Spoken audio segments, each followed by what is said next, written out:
Good morning students. अब हम आपके आगे के क्वेश्चन आंसर्स देखेंगे जो हमने लास्ट क्लास में करे थे उससे आगे। ठीक है, हमने लास्ट क्वेश्चन पे आपके जो पॉइंट्स फॉर डिस्कशन है योगासन के नीचे उसका फर्स्ट क्वेश्चन किया था, how do you feel doing yogasan after the prayer in assembly. अब इसके बाद हम नेक्स्ट क्वेश्चन करेंगे, if you have any experience regarding yoga education then narrate them in the class. तो if you have any experience, कोई भी आपका experience हो ऑफ योगा एजुकेशन के बारे में इन द क्लास के अंदर।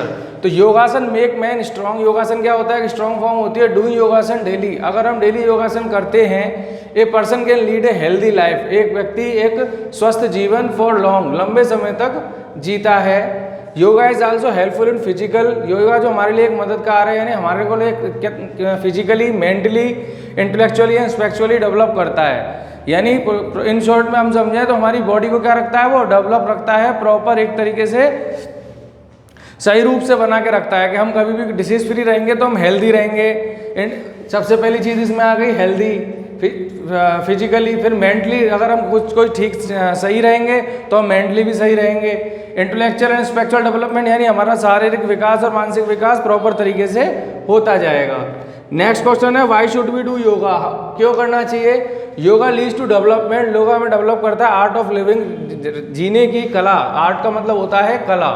And develop a positive approach और टूवर्ड्स लाइफ, और जीवन में एक सकारात्मक सोच यानी सही सोचने की हमें शक्ति देता है। इट मीन्स अगर हमारे को कोई भी बीमारी होती है या हम किसी भी चीज़ से परेशान होते हैं तो हमारे मन में नेगेटिव थॉट्स बहुत ज़्यादा आते हैं। ठीक है, और जब हम हेल्दी रहते हैं, फिट रहते हैं, तो हम हमेशा पॉजिटिव सोचते हैं। ठीक है, तो इसलिए क्या रहता है, आर्ट ऑफ लिविंग, जीने का एक कला में सिखाता है। Develop a positive approach towards life, so it is very important. ये हमारे लिए बहुत ज़रूरी है for an overall development of a person. एक पर्सन को पूरी तरीके से डेवलप होने के लिए, यानी बढ़ने के लिए। Yoga is also helpful in, मैंने जैसे अभी हर क्वेश्चन के अंदर है, physically, mentally and intellectually and spiritually development. ठीक है, क्वेश्चन नंबर 3 जो ये है आपको बुक में से लिखना है। ठीक है, मैं इसको रीड कर रहा हूँ।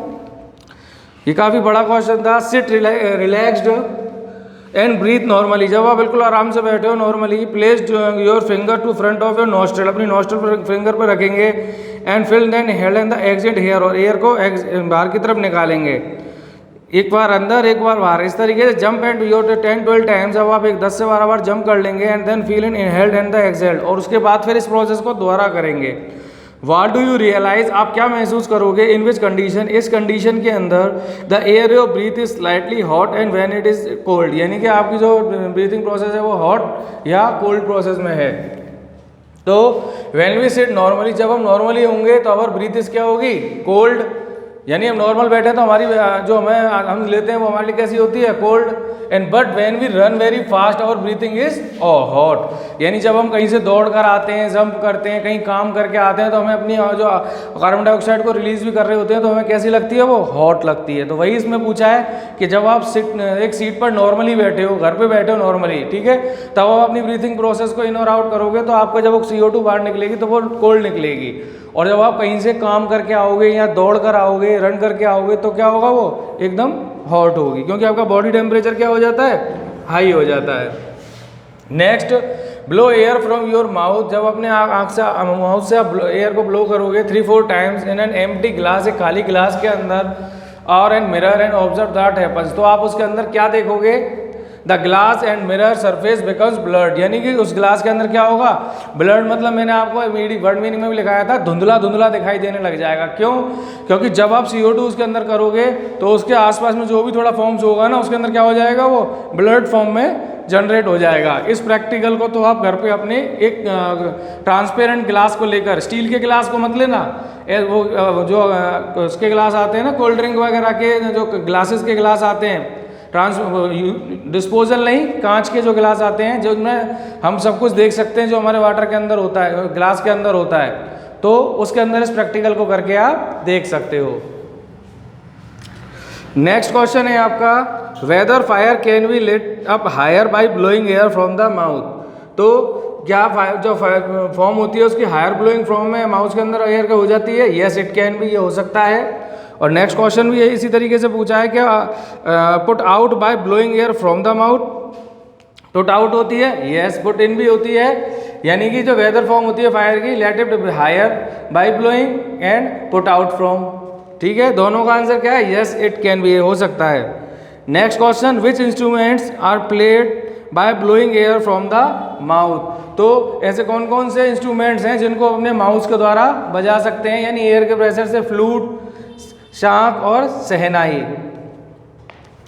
नेक्स्ट क्वेश्चन जो आपके नीचे थिंग्स टू डू है, जो ये इमेज दे रखी है पंडित हरिप्रसाद चौरसिया की, इनके नीचे एक बड़ा क्वेश्चन दे रखा है, उसका मैंने एक पार्ट लिखा है। इस क्वेश्चन को भी आप कहाँ से लिखोगे?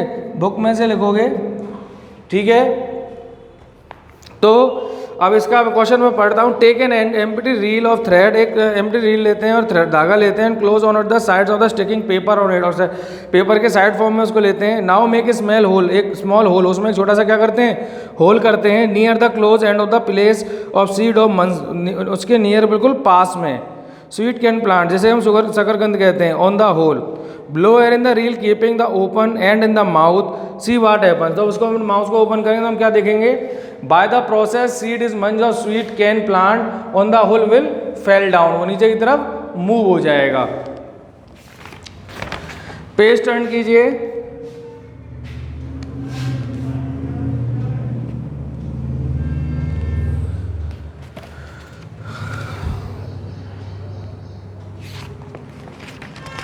इसके बाद इसके नीचे क्वेश्चन है, ये भी आपको बुक में से लिखना है, सिट रिलैक्स्ड वाला। ठीक है, आराम से बैठकर एक ब्रीथ नॉर्मली जब हम करते हैं, हम अपने टाइम को नोट करेंगे। इस क्वेश्चन के अंदर ये है। और जब हम एक किसी वर्क को करके आते हैं, जब उस टाइम उसका ब्रीथिंग प्रोसेस को हम करेंगे तो क्या होगा? तो bye the process a person breathing about 15 to 20 times a minute, को क्या प्रोसेस में कितनी होनी चाहिए?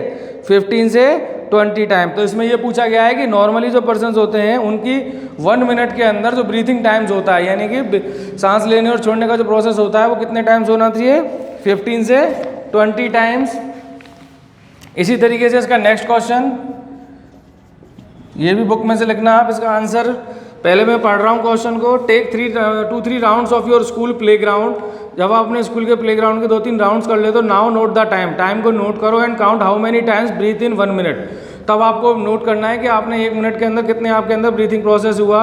And did you find any difference, the total count of breath has increase और डिक्रीज, यानी इसके अंदर आपको ये बताना है जब आप नॉर्मल थे और जब आप इस पोजिशन में हैं तो इनमें कुछ इंक्रीज हुआ या डिक्रीज। तो व्हेन वी रन, प्ले और वॉक वेरी फास्ट, तो ब्रीथिंग रेट इज इंक्रीज, यानी कि अगर हम नॉर्मल बैठे होंगे तो हमारी ब्रीथिंग रेट क्या रहेगी? नॉर्मल रहेगी।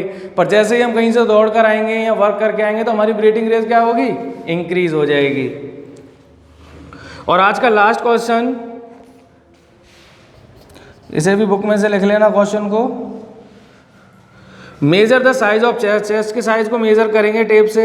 जब हम अपनी से एक तरीके से चेस्ट को फुलाएंगे और एक नॉर्मल में, तो उनमें क्या डिफरेंस होगा? The size of chest increases after inhalation of air, जैसे ही हम अपनी चेस्ट को एक इनहेल करेंगे तो उसके बाद क्या होगा? उसका साइज इंक्रीज हो जाएगा। और जब उसको नॉर्मल छोड़ देंगे तो वो क्या हो जाएगा? नॉर्मल साइज में आ जाएगा। इट मीन्स इन दोनों में क्या आएगा?